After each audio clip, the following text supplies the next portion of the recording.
नमस्कार, स्पॉटलाइट हरियाणा में आपका स्वागत है। मैं हूं वैशाली चौधरी और हफ्ते की बड़ी खबरों के साथ एक बार फिर से मैं आपके सामने हाजिर हूं।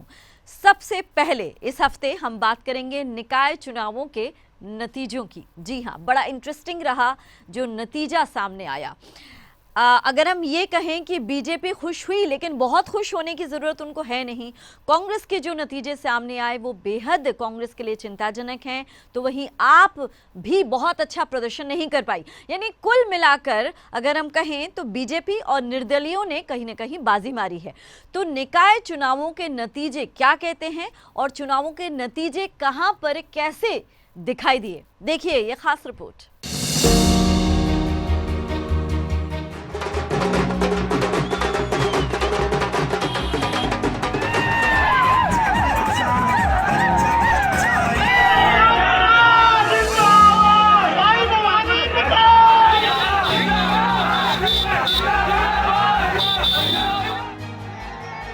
हरियाणा में निकाय चुनावों के नतीजे आ गए हैं और नतीजों में जहां बीजेपी ने अपना दम दिखाया है तो वहीं निर्दलीय प्रत्याशियों ने ज्यादातर सीटों पर अपना परचम लहराया है।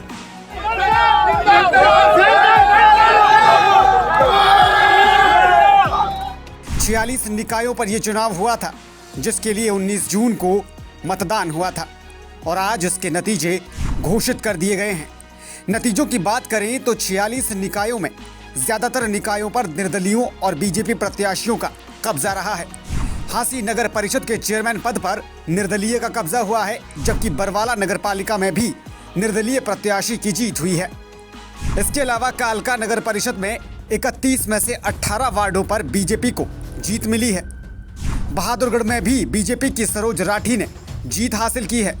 वहीं सोनीपत में भी तीनों सीटों पर कमल खिला है। यहाँ गोहाना नगर परिषद, गन्नौर नगर पालिका और कुंडली नगर पालिका में चेयरपर्सन पद पर बीजेपी के प्रत्याशियों की जीत हुई है। उधर कुरुक्षेत्र में भी 2 सीटों पर बीजेपी और 1 पर जजपा प्रत्याशी की जीत हुई है, जबकि कुरुक्षेत्र में ही इस्माइलाबाद नगर पालिका में आम आदमी पार्टी के प्रत्याशी की जीत हुई है।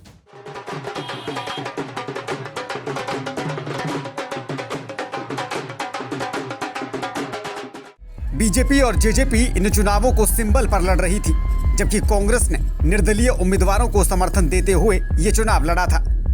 वहीं चेयरपर्सन पद के लिए पहली बार इन चुनावों में डायरेक्ट वोटिंग हुई थी, जिसके बाद इन चुनावों को सियासी दल और भी गंभीरता से लेने लगे थे।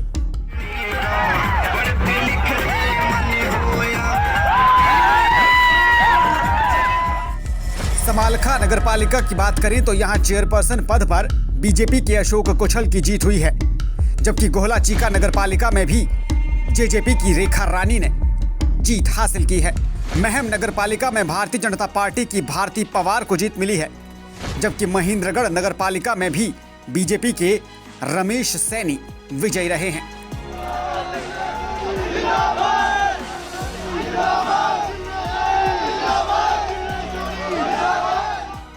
इन चुनावों के बाद सियासी तौर पर बीजेपी ने नतीजों को अपनी जीत बताया है। बीजेपी ने इसे प्रचंड जीत बताया और नगर परिषद और नगर पालिका चुनावों की इस जीत को पार्टी की बड़ी उपलब्धि बताया है। प्रदेश के परिवहन मंत्री मूलचंद शर्मा ने हरियाणा के मुख्यमंत्री मनोहर लाल से इसे लेकर मुलाकात की और उन्हें मिठाई खिलाकर निकाय चुनावों की जीत की बधाई दी है। वहीं नतीजों के बाद हरियाणा भर में विजेता उम्मीदवारों ने आज जमकर जश्न मनाया है।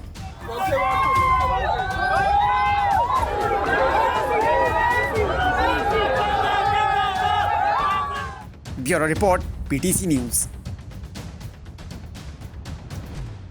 निकाय चुनावों के बाद अब बात होगी अग्निपथ की, क्योंकि अभी भी अग्निपथ योजना को लेकर तमाम जगहों पर विरोध प्रदर्शन, खासतौर पर अगर हम हरियाणा की ही बात करें तो जारी है। इस बीच मुख्यमंत्री मनोहर लाल ने युवाओं को कहीं न कहीं युवाओं का आह्वान करते हुए उन्हें एक बड़ी राहत दी है, बड़ी खुशखबरी दी है और उन्होंने ये कहा कि हरियाणा में कम से कम जो अग्निपथ योजना में 4 साल का नौकरी करके आएंगे उनको नौकरी दी जाएगी। देखिए ये रिपोर्ट। अग्निपथ को लेकर जहां एक तरफ देश भर का युवा असमंजस में है, वहीं हरियाणा में भी इसे लेकर बवाल जारी है। और इसी बवाल के बीच आज मुख्यमंत्री मनोहर लाल ने अग्निपथ योजना के मद्देनजर हरियाणा के युवाओं के लिए एक बड़ा ऐलान किया है। सीएम मनोहर लाल ने भरोसा दिया है कि हरियाणा के युवा जब अग्निवीर बनकर सेना से वापस घर लौटेंगे तो हरियाणा सरकार की नौकरी उनका इंतजार कर रही होगी। यानी जो अग्निवीर सेना में 4 साल तक अग्निवीर बनकर सेवाएं देने के बाद वापस आएंगे और सरकार के विभागों में नौकरी करना चाहेंगे, उन्हें हरियाणा सरकार के किसी न किसी विभाग में नौकरी जरूर दी जाएगी। सीएम मनोहर लाल ने आज योग दिवस के मौके पर यह बड़ा ऐलान किया है। अपने संबोधन में मुख्यमंत्री मनोहर लाल ने भरोसा दिया कि हरियाणा सरकार प्रदेश के अग्निवीर युवाओं को नौकरी की गारंटी देगी। सीएम ने कहा कि चाहे पुलिस विभाग हो या फिर ग्रुप सी की कोई अन्य विभागीय नौकरी, लेकिन अग्निवीर बनकर लौटने वाले युवाओं को गारंटीड नौकरी जरूर दी जाएगी। मुख्यमंत्री मनोहर लाल का यह बयान उस वक्त आया है जब अग्निपथ योजना के खिलाफ युवाओं का गुस्सा दिनों दिन बढ़ता जा रहा है। अलग अलग सेवाओं में अग्निवीरों के लिए केंद्र सरकार और अन्य राज्य की सरकारों ने भी अपने अपने स्तर पर आरक्षण या फिर अन्य सहूलियतें देने का भरोसा दिया है, लेकिन 4 साल तक ही सेना में भर्ती का फैसला युवाओं के गले उतर नहीं रहा, जिसके बाद हरियाणा में भी युवा सड़कों पर उतर आए। और इसी विरोध के बीच सीएम मनोहर लाल ने आज योग दिवस के दिन युवाओं के अग्निवीर बनने के बाद उन्हें गारंटीड नौकरी देने का भरोसा दिया है। हम लोग अपने हरियाणा के अंदर जो नौकरियां देते हैं, हम भी 10 प्रकार के उनके टेस्ट लेते हैं, ट्रेनिंग कराते हैं, सब कराते हैं। हमको ये ध्यान में आया कि इतनी बड़ी संख्या तो है नहीं जो वापस आएगी। हर साल आज से 4 साल के बाद पहली भर्ती इस साल होगी, तो 4 साल के बाद उसमें से 75% जो लोग वापस आएंगे उनको हरियाणा सरकार की नौकरियों में, यानी उनको खपाना, उनको लेना, उनको सुरक्षित नौकरी देना, ये बहुत कठिन नहीं है। तो मैं आज घोषणा करता हूं कि जो लोग चाहेंगे हरियाणा सरकार की नौकरी में आने के लिए, उन सबको गारंटेड नौकरी दी जाएगी, कोई खाली नहीं रहेगा। अग्निपथ योजना को हाल ही में केंद्र सरकार ने लॉन्च किया था, जिसके तहत सेना में होने वाली जवान स्तर की नियमित भर्तियों की जगह अग्निपथ योजना के तहत भर्तियां करने का फैसला लिया गया। ये भर्तियां 21 साल तक के युवाओं के लिए 4 साल तक की सेवाओं के लिए होंगी और इसमें अच्छा खासा वेतनमान भी दिया जाएगा। लेकिन 4 साल की अवधि वाले मुद्दे पर युवाओं की नाराजगी बरकरार है। इस बीच हरियाणा सरकार को अब ये उम्मीद है कि मुख्यमंत्री के इस ऐलान से और सेना से लौटकर नौकरी की गारंटी देने से हरियाणा के युवाओं में अग्निपथ को लेकर पैदा हुई नाराजगी दूर की जा सकती है। Bureau report, PTC news, Haryana. रुक रहे हैं एक और छोटे से ब्रेक के लिए। ब्रेक के बाद स्पॉटलाइट हरियाणा जारी है और ब्रेक के उस पार हम कैबिनेट मंत्री रंजीत चौटाला के साथ हुई हमारी खास बातचीत आपको दिखाएंगे।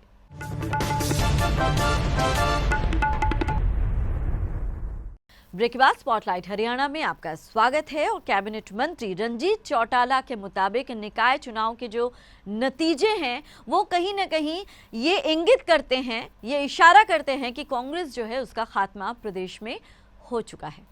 और क्या कुछ कहा उन्होंने निकाय चुनावों के बारे में, गृह मंत्री अमित शाह से मुलाकातों के बारे में, तमाम मुद्दों पर पीटीसी पर उन्होंने खास और एक्सक्लूसिव बातचीत की है। देखिए मेरी और रंजीत चौटाला की ये खास बातचीत। निकाय चुनाव के लिए एक बार फिर से आपको मुबारकबाद कि कहीं न कहीं भारतीय जनता पार्टी और जेजेपी गठबंधन की जो सरकार है उसके पक्ष में वोटिंग परसेंटेज जो है वो आया। क्या कहेंगे? देखिए, पहले भी बीजेपी चुनाव लड़ती रही है, कभी निकाय चुनाव में इतना भारी बहुमत नहीं मिला जो अब के मिला है। अच्छा, ये लाइकवाइज गुजरात आया है। अच्छा, हम भी हैरान थे कि जब सुबह से रिजल्ट देख रहे थे तो बीजेपी सब जगह वही है, कांग्रेस तो है ही नहीं कहीं। लोगों में चर्चा था कि आम आदमी पार्टी का पंजाब के इलेक्शन का असर आएगा। मेरे ख्याल में आम आदमी पार्टी की 1 सीट आई है, कहीं भी नहीं है। और कांग्रेस तो बिल्कुल धराशायी होगी। अब इंडिपेंडेंट को क्लेम करना, इंडिपेंडेंट तो गवर्नमेंट के साथ जाते हैं तकरीबन। इंडिपेंडेंट वो है जो बीजेपी में जिनको टिकट नहीं मिला वो चले गए, और उन्हें जब मिला तो वो लाइक माइंडेड या अगर विचारों से तो बीजेपी के हैं। मैं समझता हूँ कि इतना भारी बहुमत मिला है कि जिसका अंदाज़ा नहीं था। अच्छा। और बीजेपी बहुत अच्छी अक्सरियत सब जगह जीत के आई है। तो मैं ये कहूँगा कि बीजेपी के लिए एक बड़ा अच्छा, ये जिसे कहें कि अच्छा शगन है कि बीजेपी बड़े अच्छे मतों से जीती है। तो इस बार का जो मतदान का गणित है या चुनाव का जो गणित है, ये क्या इंगित करता है, क्या इशारा करता है आगे आने वाले, जैसे सरपंच जी का चुनाव भी होने वाला है, उसके बाद तो बहुत बड़ी चीज़ जो सामने 2024 में आ रही है, तो आपको क्या लग रहा है कि ये क्या इशारा कर रहे हैं निकाय चुनाव के नतीजे? देखिए, ये बता रहे हैं कि बीजेपी ही हरियाणा में एक बड़ी पार्टी बन गई, बीजेपी विकल्प बन के सामने आ गया पूरे देश में। आप ये समझें 70% स्टेट में, अभी महाराष्ट्र में आप देख रहे हैं जहाँ बन गई वो सरकारें भी जारी है, पंजाब में तो कल सरकार बनी है, पर आप अभी संगरूर का रिजल्ट देख लेना, आपके सामने ही आ रहा है। लो पोलिंग होना ही इंडिकेशन है कि लोग सरकार से असंतुष्ट हैं, नाराज हैं। अगर सरकार से नाराज हो तो बहुत हैवी पोलिंग होती है। अच्छा, अब इसका मतलब कि लोग राजी नहीं है, तभी वो लोगों ने वोट कम डाले हैं। हरियाणा में आम आदमी पार्टी का प्रदर्शन बेहद खराब, अगर हम निकाय चुनाव की बात करें, क्या वजह रही? क्योंकि वो तो दावा कर रहे थे कि भारी, मतलब बहुत ज़्यादा समर्थन मिलने वाला है इस मैडम, बार। ठीक बात ये है कि जब भी विपक्ष की मीटिंग होती थी दिल्ली में, चाहे सोनिया गांधी ले, चाहे लेफ्टिस्ट वाले लेते थे, या कभी ममता बनर्जी लेती थी, कभी आम आदमी पार्टी को मीटिंग में ही नहीं बुलाया जाता था। अच्छा। और अब जो एक पंजाब में सो मेनी रीजन थे, डिसल्यूजनमेंट थी जो अब भी दिख रही है चुनाव के बाद भी, और एक किसान आंदोलन का बड़ा मैसेज था। लोगों को पता नहीं था, लोगों ने अकाली दल को, एंटी इनकम्बेंसी फैक्टर आता है तो जो सरकार होती है उसको लोग हरा देते हैं, दूसरे को बना देते हैं। यहाँ क्या हुआ, अकाली दल की भी टॉप लीडरशिप को इन्होंने जीरो कर दिया और कांग्रेस की भी सारी पूरी जीरो कर दी, और बीच से एक तीसरी बन के आ गए। आम आदमी पार्टी का जो अचानक बीच में निकलना हुआ वो ये नहीं था कि उनके प्रति कोई मैंडेट था, लोग निराश थे, ना अकाली दल से उन्हें संतुष्ट थे ना कांग्रेस, उन्होंने कहा कि तीसरा विकल्प ही बनाओ, ये करके वोट डाल दिया। पर अब आप ये देख रहे हैं कि 6 महीने में ही कभी इतनी अनपॉपुलर कोई गवर्नमेंट नहीं है जो पंजाब में हुई। नफी सिंह राठी जो हैं इनेलो के प्रदेशाध्यक्ष, उनका बयान आया है आज ही, बल्कि हम उसी को देख रहे थे। वो ये कह रहे हैं कि बीजेपी ने दरअसल जनता को भटका दिया चुनावों में इस तरह से कि जिस दिन मतदान होना था उस दिन जगह को स्थानांतरित कर दिया गया, और इस तरह से जनता कंफ्यूज हो गई और कहीं ना कहीं वोटिंग का जो परसेंटेज होना था सही वो नहीं हुआ। ऐसा नफी सिंह राठी का कहना है। नफे सिंह राठी कंफ्यूज हो सकते हैं, मैं कंफ्यूज हो सकता हूँ, जनता कभी कंफ्यूज नहीं होती, ये बेमाने बात है। आज तक कभी भी किसी ने, हमारे देश की जनता बहुत छानी है। देखिए, जब इमरजेंसी का टाइम था तो उस वक़्त टाइम्स ऑफ इंडिया ने लिखा था जी कि हिंदुस्तान के लोग प्रजातंत्र के प्रति कितने सजग हैं कि खाली भूखे पेट सो रहे हैं, पर प्रजातंत्र के मामले पे उन्होंने अपना मतदान करने में कसर नहीं रखी, एक तरफा मतदान करा। आप पिछले दिनों गृह मंत्री अमित शाह से मिले थे, तो उसके बारे में हम जानना चाहेंगे कि किस तरह की मुलाकात रही और आगे उस पर अगर हम प्रदेश में कुछ देख सकते हैं। देखिए, वो देश के गृह मंत्री हैं, सबसे कामयाब गृह मंत्री हैं, जो कश्मीर का मामला करा जिससे कोई मान नहीं रहा था। हमारे गृह मंत्री ने, आपको याद होगा, जिस दिन मीडिया में ये आ रहा था कि कश्मीर से स्टूडेंट्स को भेजा जा रहा है, कश्मीर में जो तीर्थयात्री अमरनाथ उनको वापस मोड़ा जा रहा है, तब समझदार लोगों को थोड़ा सा इंडिकेट हो रहा था कि कुछ न कुछ हो रहा है। और 2 दिन बाद जब पार्लियामेंट में हमारे गृह मंत्री जी ने कहा कि आज कश्मीर में 2 एजेंडे नहीं है, एक ही राष्ट्रीय एजेंडा, आज सब 370, 120 वारा ख़त्म कर दी गई है। ये मैं समझता हूँ देश के लिए बहुत बड़ा शगन था। एक ऐसी एक्सरसाइज थी बहुत डेमोक्रेटिक तरीके में, बहुत सक्सेसफुल तरीके से करी गई, जिसपे पूरे अपोजिशन ने भी ये थपथपाया कि देखो एक बहुत बड़ा फैसला हुआ है। अग्निपथ योजना को लेकर जिस तरह से देश और प्रदेश, अगर हम हरियाणा की ही बात करें तो बहुत बुरे हालात हैं। आज भी हर जगह, मतलब हरियाणा के कई इलाकों से प्रदर्शन की खबरें आ रही हैं, पत्थरबाजियां हो रही हैं, इतना तनाव हो रहा है। तो क्या युवा समझ नहीं पा रही है केंद्र सरकार? ठीक किसान आंदोलन की तरह ही हालात बनते दिख रहे हैं। अब किसान भी साथ आ गए हैं, खाप भी साथ आ गए हैं, वो अब आंदोलन की बात कर रहे हैं। देखिए, आप हम स्टूडेंट लाइफ से गुजरे हैं, वो समय ऐसा होता है, उम्र ऐसी होती है कि उसमें आगे का फॉल आउट नहीं देखा जाता और बच्चे आ जाते हैं। और आंदोलन में भी ऐसा रहा, यूथ से शुरू होता है। पर मुझे देखिए इसका क्या असर होगा ये तो मैं अभी नहीं कह पाऊँगा, पर मेरा ये कहने का मतलब जिस तरीके से हमारे जनरल ने समझाया, लोगों ने सुना, चाहे कोई भी, तो हर आदमी ने उन्हें सुना, चाहे विरोध करने वाले थे तो भी सुना। और बहुत जस्टिफाइड उनके कमेंट्स से। आर्मी यंग लोगों की होनी चाहिए। और हमारे यहाँ तो चीफ मिनिस्टर साहब ने बहुत बढ़िया पहले ही दिन ये कह दिया कि जितने 4 साल के बाद रिटायर हो सबको हम सर्विसेज देंगे। बहुत बड़ा अच्छा काम है जो मैं समझता हूँ कि बहुत बड़ा मैसेज दिया है। इसके बाद जो कोई युवा थोड़े बहुत भटक रहे हैं, मैं समझता हूँ वो लाइन पे आ जाएंगे। एक रीजन है क्या जिसको कहना चाहेंगे उनको, अगर हमारे चैनल के जरिए आप उनको कुछ समझाना चाहें? देखिए, जो मुख्यमंत्री जी ने कहा है, जो सबको ही कहा है, ये बात उन्हें भी समझ में आ रही है। वो समझदार बच्चे हैं कि कोई किसी का फ्यूचर है वो ब्लॉक नहीं हो रहा। 4 साल सर्विस करके आएंगे तो उसके बाद आके देखिए 58 साल का आदमी अगर उसे भाग के पौड़ी चढ़ के कुछ करना पड़े तो वो नहीं कर सकेगा। 30 साल का बच्चा तो गोली की तरह जाएगा। तो अगर आर्मी को देखिए, ईरान इराक की जो लड़ाई हुई है, यूक्रेन में हमने देखा है, हमारी आर्मी बहुत वेल ट्रेंड होनी चाहिए। इतना बड़ा देश है, हमें और जगह एम्प्लॉयमेंट दी जा सकती है। उन्होंने ये भी कर दिया 10% रिजर्वेशन सब जगह कर दी। इसे अगर आप फिगर्स में डाल के देखें और पढ़ें तो मैं समझता हूँ कि पहले से ज़्यादा एम्प्लॉयमेंट मिलेगी। पर क्योंकि एक बार एक इशू को उठा दिया गया तो उसे डाउन होते थोड़ा समय लगता है।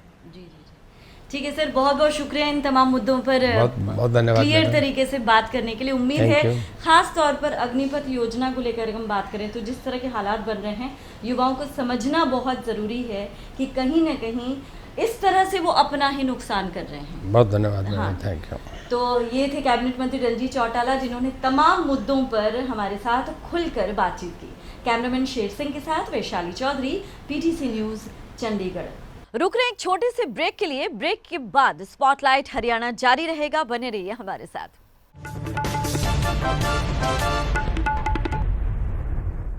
ब्रेक के बाद स्पॉटलाइट हरियाणा में एक बार फिर से आपका स्वागत है। निकाय चुनावों में कांग्रेस ने बहुत अच्छा प्रदर्शन नहीं किया और उसके साथ ही राहुल गांधी पर ईडी की जो जांच चल रही है उसको लेकर भी कांग्रेस कहीं ना कहीं आक्रामक दिखी और विरोध प्रदर्शन करी। हरियाणा में भी प्रदर्शन हुए। इन तमाम मुद्दों पर हमारे PTC न्यूज़ संवाददाता हरप्रीत सिंह ने विवेक बंसल, कांग्रेस के जो प्रभारी हैं विवेक बंसल, उनसे खास बातचीत की। हमारे साथ हरियाणा कांग्रेस के प्रभारी विवेक बंसल मौजूद है। बंसल साहब, निकाय के चुनाव के नतीजे आ रहे हैं, कैसे देखते हैं उनको? देखिए, मैं उससे बहुत ज़्यादा अभी पहले फौरी तौर पर उस पर कोई वक्तव्य देना उचित नहीं होगा। पहले मैं उसका गहन अध्ययन कर लूँ और उसके पश्चात उस पर मैं टिप्पणी करने में सक्षम हूँगा। बंसल साहब, जिस तरीके से कुलदीप बिश्नोई ने आज एक बार फिर से निशाना साधा है, अब वो उसके लिए स्वतंत्र है। मैं कुलदीप बिश्नोई जी के परिप्रेक्ष्य में कुछ नहीं कहना चाहूँगा। वो राजनेता हैं, स्वच्छंद हैं, स्वतंत्र हैं, वो कुछ कह रहे हैं तो मैं उस पर क्या कहूँ। अग्निपथ को लेकर मुख्यमंत्री कह रहे हैं कि हम लोग, जो लोग आएंगे अग्निवीर, उनको एडजस्ट करेंगे, उनको सरकार नौकरी देगी। देखिए, वो तो ये सरकार से पहले इसका ये तो जवाब मांगेगी प्रदेश में रिकॉर्ड स्तर की बेरोजगारी क्यों है, उसके बाद तो वो गारंटी ले लें। गारंटी हमारे माननीय प्रधानमंत्री जी ने 2 करोड़ रोजगार की कहा था। कहाँ गए रोजगार, कहाँ लुप्त हो गए, हमें ये समझ नहीं आता। ईडी को लगातार राहुल गांधी से पूछताछ हो रही है। अब सोनिया गांधी से भी कल कहा जा रहा है कि उनको भी सम्मन दिया गया है कि वो जाएंगे या नहीं जाएंगे, वो तो अभी भविष्य का सवाल है। लेकिन आप लोग लगातार ये सवाल उठा रहे हैं कि ईडी हमें तंग कर रही है, लेकिन बीजेपी कह रही है कि अगर कुछ गलत नहीं किया तो फिर डरना क्या है? नहीं, डरना क्या ये उचित है, औचित्यपूर्ण है? 15-15 घंटे एक व्यक्ति से आप पूछताछ करें, 12-12 घंटे आप, और 5 दिन आप लगातार करते रहें, क्या ये उचित है? आपको ये साधारण बात लगती है, सामान्य बात लगती है? जिस तरीके से कितने भारतीय जनता पार्टी के नेताओं से इनके शासनकाल में इन्होंने ईडी ने उनको इस तरीके से कटघरे में खड़ा किया है। ये सिर्फ और सिर्फ ये प्रदूषित मानसिकता के तहत कांग्रेस पर दबाव डालने के लिए राहुल गांधी एक अकेले राजनेता हैं जो पूरे भारतवर्ष में इनकी कारगुजारियों पर प्रश्न चिन्ह उठाते हैं, इनकी कारगुजारियों को की कलई खोलते हैं। तो आज उनकी आवाज़ को दबाने का, उनकी आवाज़ को बंद करने का ये प्रयास है। राष्ट्रपति चुनाव को लेकर कांग्रेस की क्या रणनीति? वो आपने देखा कि कांग्रेस पार्टी प्रयास करेगी कि विपक्ष एकजुट हो और अपने प्रत्याशी को जिताया जाए। द्रौपदी मुर्मू को लेकर क्या कहेंगे? मैं कुछ नहीं कहना चाहूँगा। देखिए, वो भी आदरणीय हैं। अगर भारतीय जनता पार्टी ने उतारा है तो वो हमारी सम्मानीय है। संभावना ये भी हो सकती है हमारे देश की राष्ट्रपति बने, तो उनके बारे में मैं कोई मर्यादित या कोई मैं नकारात्मक टिप्पणी करना औचित्यपूर्ण नहीं होगा। बहुत शुक्रिया। तो ये थे हमारे साथ विवेक बंसल, हरियाणा कांग्रेस के प्रभारी। कैमरामैन सुधीर के साथ हरप्रीत सिंह, PTC न्यूज़, दिल्ली। और इसी के साथ स्पॉटलाइट हरियाणा में इस हफ्ते इतना ही। अगले हफ्ते कुछ और अहम मुद्दों के साथ हाजिर होंगे। इजाजत दीजिए, नमस्कार।